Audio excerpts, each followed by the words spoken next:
en esta etapa ha sido bastante conocido y muy publicitado, ¿cierto?, en el concepto de la adolescencia, ¿no? Estos cambios físicos, particularmente el famoso estirón, ¿cierto? 4 a 5 centímetros en muy poco tiempo se ve muy fuerte en nosotros, y eso es uno de los grandes y llamativos cambios que ocurre de niño a joven. Pero también hay otra mirada que tiene que ver con lo sociogenético, es decir, el ámbito en que este muchacho comienza a tener la preocupación, ¿cierto?, por el mundo del otro, es decir, por el vínculo con sus iguales y en algún momento con el sexo opuesto, y aparece esta gran concepción también atribuida a la adolescencia vinculada a la lógica del interés sexual, ¿cierto?, y el interés por el sexo. Y por supuesto, una de las grandes contribuciones, ¿cierto?, también hecha por el señor Piaget, que es la mirada psicogenética. Algo también hay de cambio en la condición del pensamiento, en el desarrollo de lo cognitivo, y hoy día las neurociencias, ¿cierto?, nos hacen un tremendo aporte para entender que algo ocurre dentro del cerebro en esa etapa. Y hay un video que está también disponible para ustedes, que es de la Universidad de Cataluña, ¿cierto?, que habla de este cerebro adolescente en que parece que tiene algún fundamento de tipo biológico, estos cambios hormonales que van ocurriendo y la maduración del cerebro que en alguna medida, ¿cierto?, los especialistas en el ámbito cerebral establecen esta concepción neurológica de desarrollo aproximadamente estaría terminando como a los 21 años, por lo tanto va coincidiendo un poco en fechas con el desarrollo de la adolescencia y su fin, para quedar ya fundamentado todo lo que tenga que ver con el desarrollo biológico del ser humano. Es decir, ya en la adolescencia tardía estaría conformado de manera completa este ejercicio del ser humano, como ya representativo del género humano adulto y completo.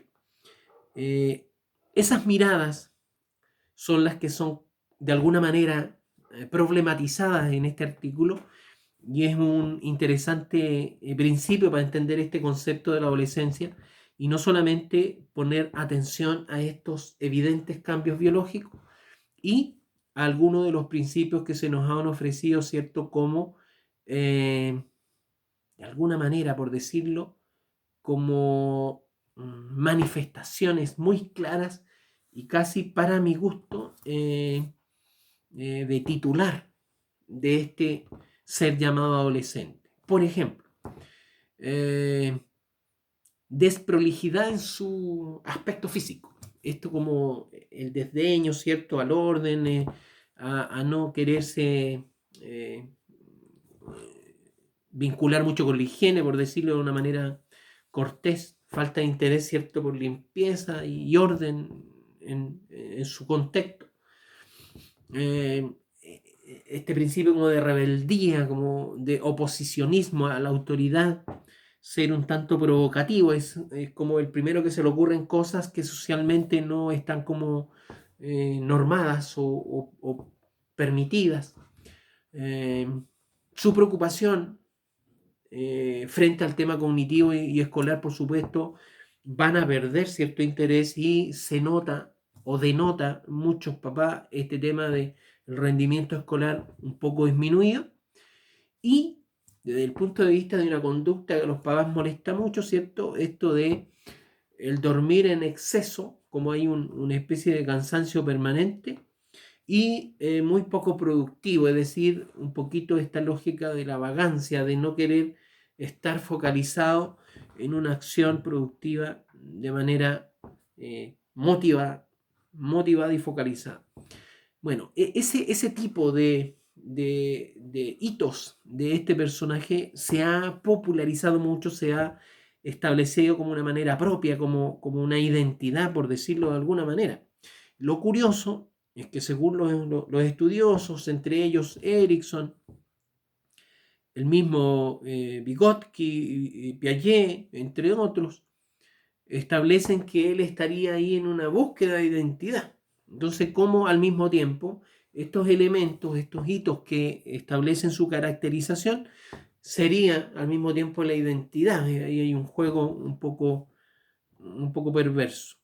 Lo importante es rescatar esta información que nos ofrecen de estos procesos biológicos, pero ahora amparado en esta visión de Baltes con el señor Bronfenbrenner, de que si bien es cierto, lo biológico no lo vamos a discutir, es bastante obvio, donde, por ejemplo, los cambios físicos, ¿cierto?, del adolescente muy conocidos por nosotros, estas características secundarias sexuales, aumento de vellosidad, ¿cierto?, algunos elementos poco agradables para los adolescentes, como es el acné, el cambio de voz en algunos casos, ¿cierto?, el olor del cuerpo, la sudoración que produce por el desarrollo hormonal, ¿cierto?, son diferentes.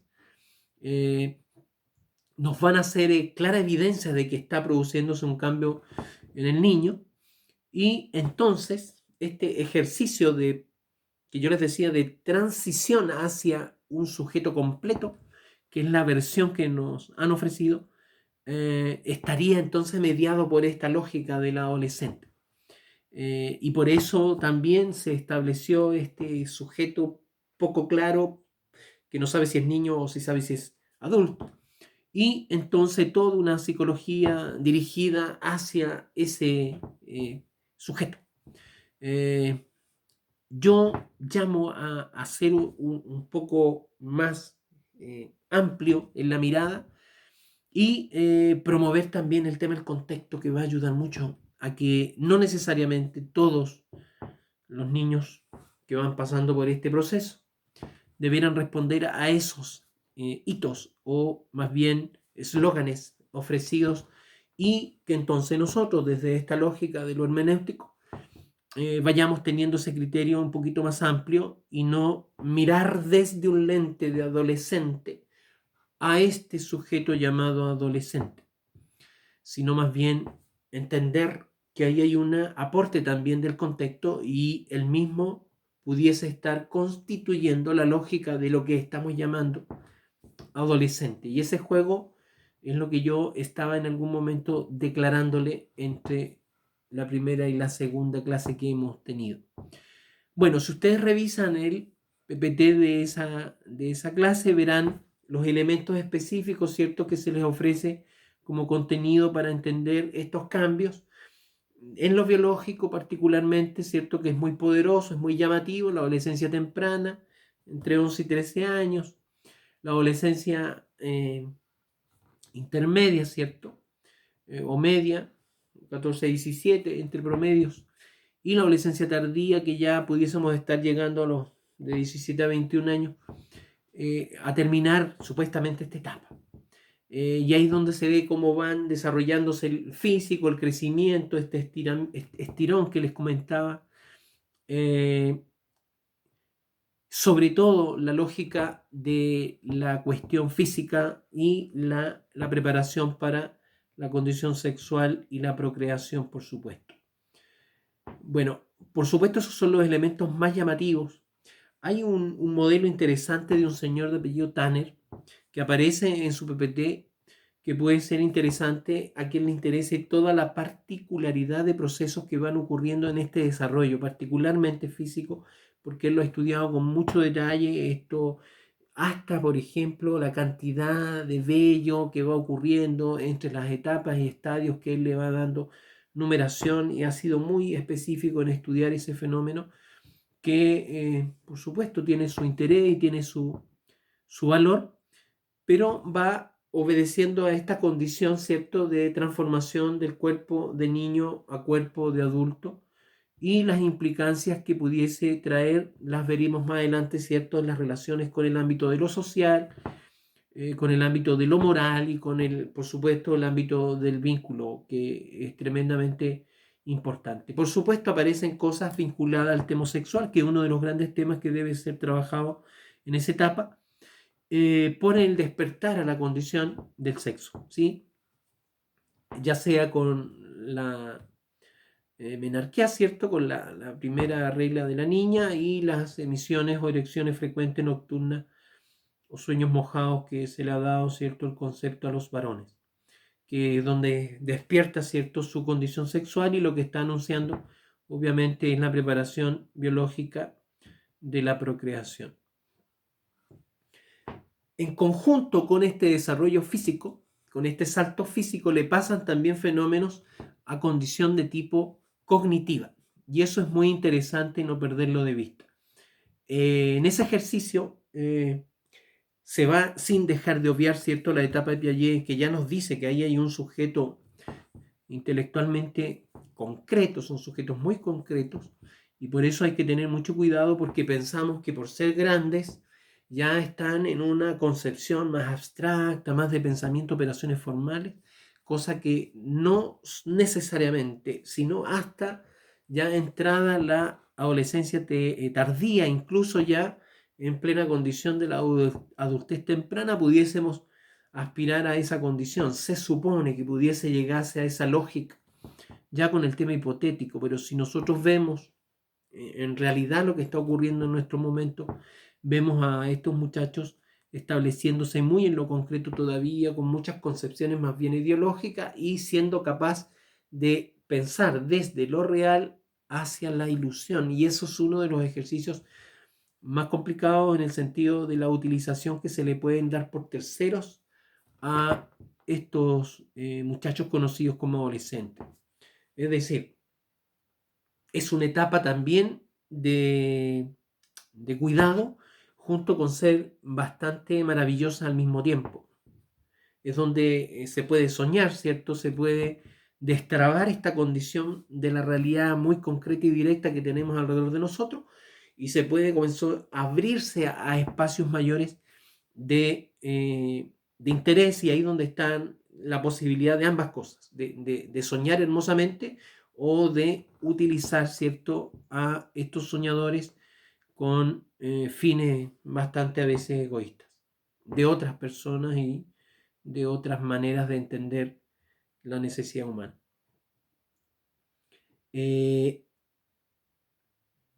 Dentro de las características del pensamiento que le va ocurriendo al adolescente en estas transiciones, lo importante es entender que va siempre en un proceso como de niño adulto. En este caso, de la realidad, de lo concreto mismo, que viene un poquito dado desde la condición más infantil, va desarrollando, ¿cierto?, la capacidad de comprensión de realidades que son mucho más distantes de lo real. Y aparece entonces otro tipo de relaciones posibles de hacer y de ampliar esta comprensión de lo concreto a lo formal. Y ese es el proceso que va a ir ocurriendo. Por ejemplo, instalarse ya en la posibilidad de que ellos deduzcan y de condiciones de tipo hipotéticas, que ya es un elemento más formal y que va dando un poquito más de carácter a la condición de este pensamiento en maduración permanente, un carácter más proposicional, ser capaz de entender la condición de construcción que tiene el ser humano. No solamente lo que está aquí alrededor de nosotros, sino que evolucionar hacia creaciones. Y por eso es que el adolescente tiene tantos sueños y tantas ganas de cambiar el mundo, de promover cosas hermosas y de mejorar lo humano. También puede, ¿cierto?, entender ya la lógica de que estas cuestiones hipotéticas pueden ser comprobadas, pueden ayudarse a través de métodos de pensamiento un poquito más desarrollados, como es el tema de la deducción, ¿cierto? Puede ocuparse el uso de varias hipótesis al mismo tiempo, entendiendo que solamente son mecanismos para buscar la condición que los han enseñado la ciencia, ¿cierto? La comprobación de esa idea.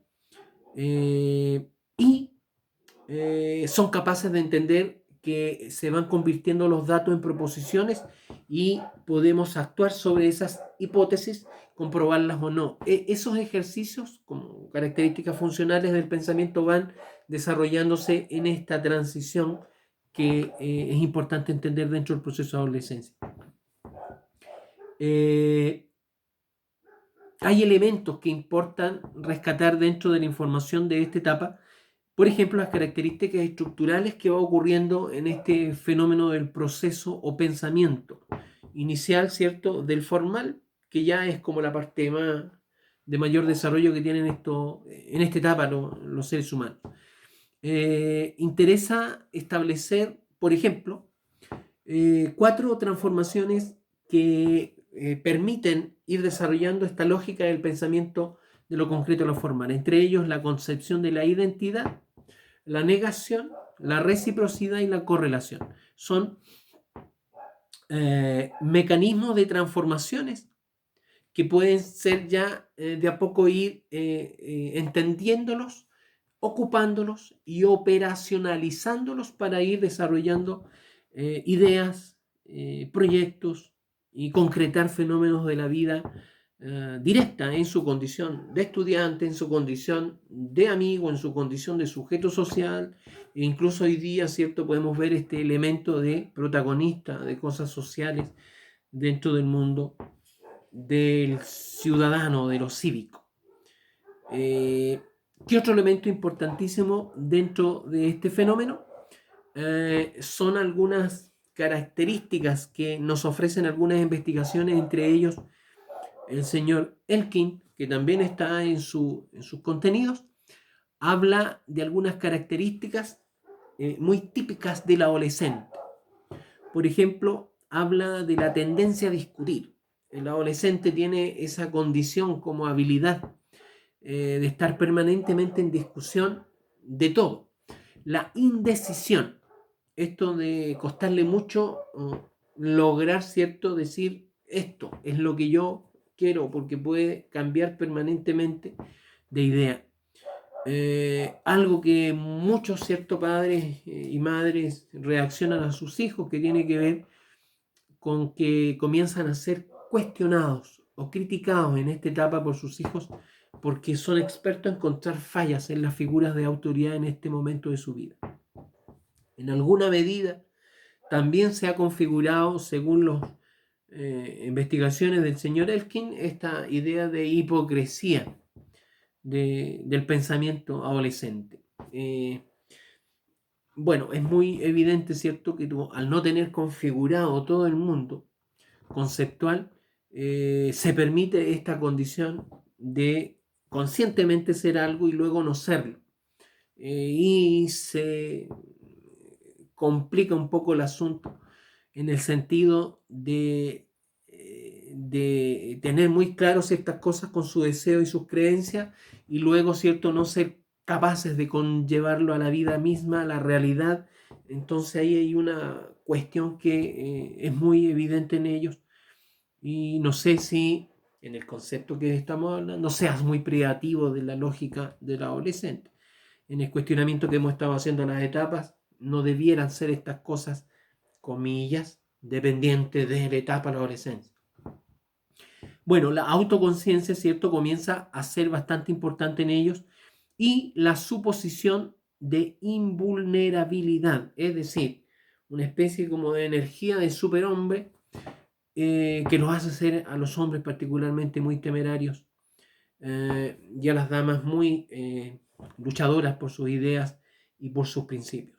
Independiente cuáles sean ellos, acá no interesa la discusión al respecto, solo estas categorías o características típicas del pensamiento según Elkin y que de alguna manera nos daría versión sobre cómo está ocurriendo la estructura del pensamiento de estos niños. Si pudiésemos hacer una conclusión de este desarrollo biológico, físico y cognitivo de los niños a adolescentes para llegar ya a la adultez, diríamos que los cambios son en este proceso rápidos, ¿cierto?, súbitos, específicamente en el ámbito físico, y eso de alguna manera también interpone algunos elementos conflictivos. hace que estos muchachos y muchachas sean tímidos en algunos casos, ¿cierto? Sensibles, y están muy preocupados en algunos de ellos por estos aspectos, ¿cierto? Porque le van pasando cambios corporales en un tiempo muy corto, entonces los deja mal parados porque tienen que rearmarse de manera muy rápida.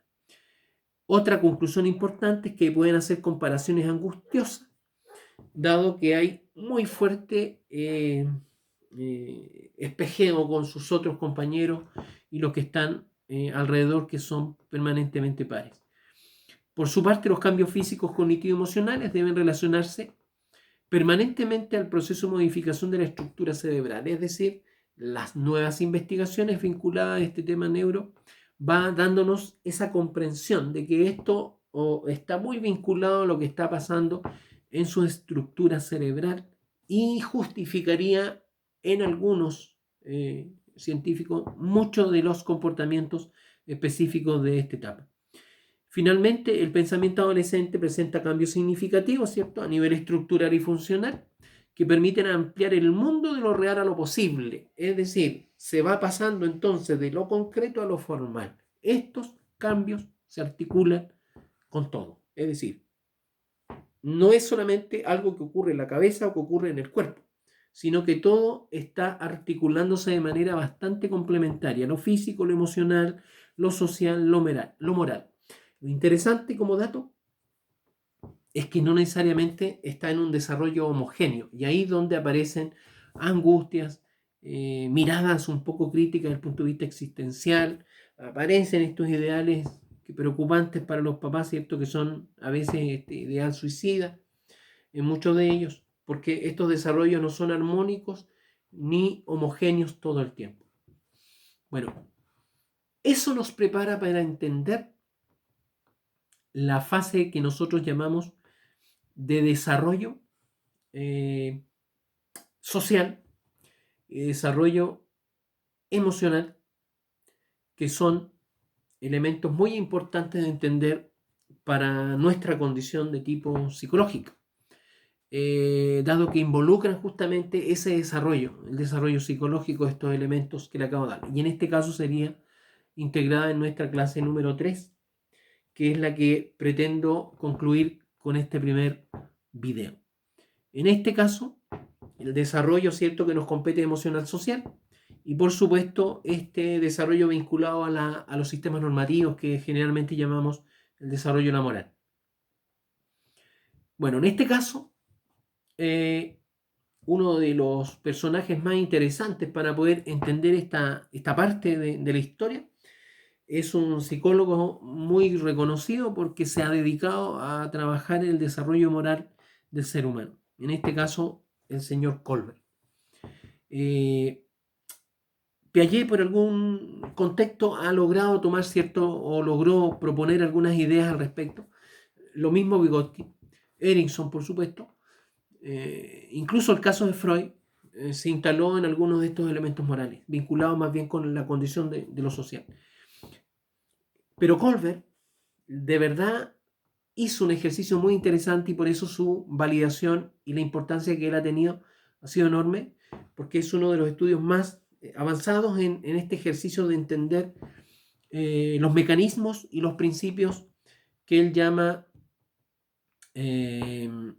niveles, para dar una lógica de cómo se ha ido desarrollando este fenómeno vinculado a lo que son los mecanismos de comportamiento en sentido estricto. Es decir, la manera como yo debo ir tomando decisiones, entendiendo, valorando y conduciendo la forma de estar en la vida misma. Y a eso está vinculado este tema de lo moral, la manera como nos comportamos.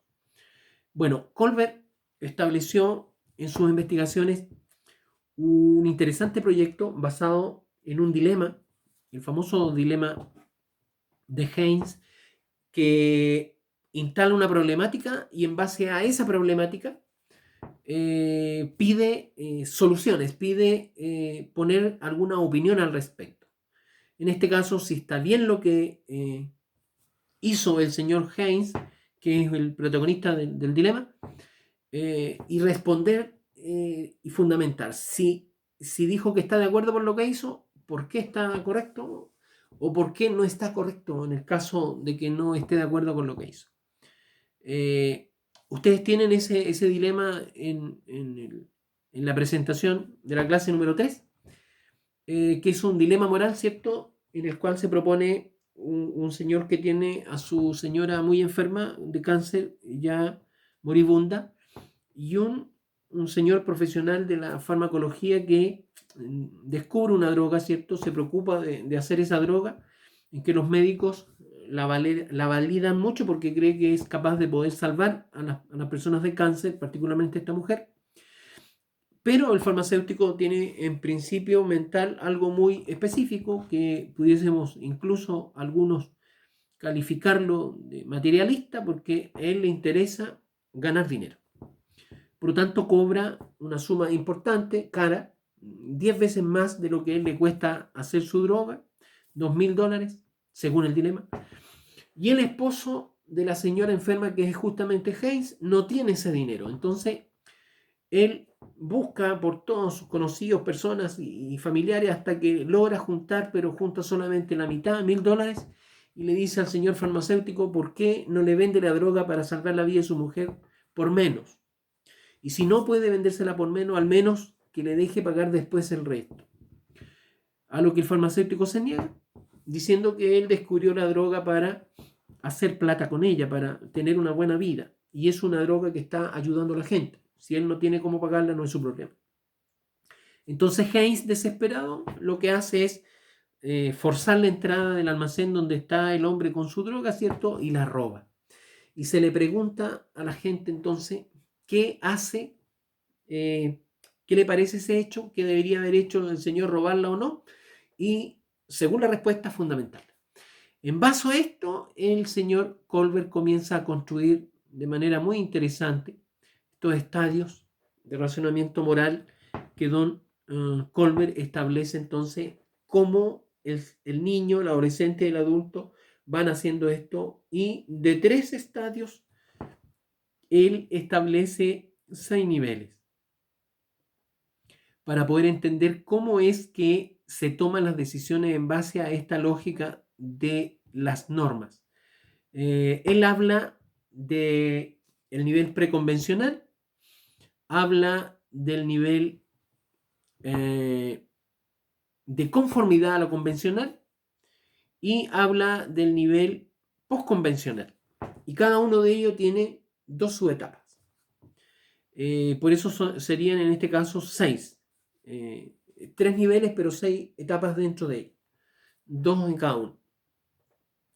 Lo importante es que él refiere como una especie de menor a mayor, que se resumen en cada uno de ellos, del 1 al 6, estadios que permiten entender las decisiones valóricas de las personas frente a los sistemas normativos. En este caso, el 1 hablaría de que cuando uno tiene esta condición de responder a la obediencia y al miedo al castigo, sería las respuestas que haríamos en relación a cualquier situación que enfrentamos en la vida. Y así sucesivamente en la condición de los estadios, pasando por favorecer los propios intereses, expectativas interpersonales, normas sociales establecidas, derechos prioritarios y contrato social, y finalmente los principios éticos universales, que sería como lo esperable de manera ideal, y que solamente llegan muy pocas personas. Y él dice que sus investigaciones deben ser siempre pasados los 20 años para poder llegar, si es que alcanzamos a llegar, a desarrollar ese principio ético universal como última etapa de nuestros estadios. ¿Por qué razón? Porque tanto el 5 como el 6 está proponiendo que son mecanismos de tipo experiencial, es decir, debemos ganar experiencias para poder entender que podemos alcanzar entonces una manera distinta de evaluar y de juzgar lo que es correcto y justo.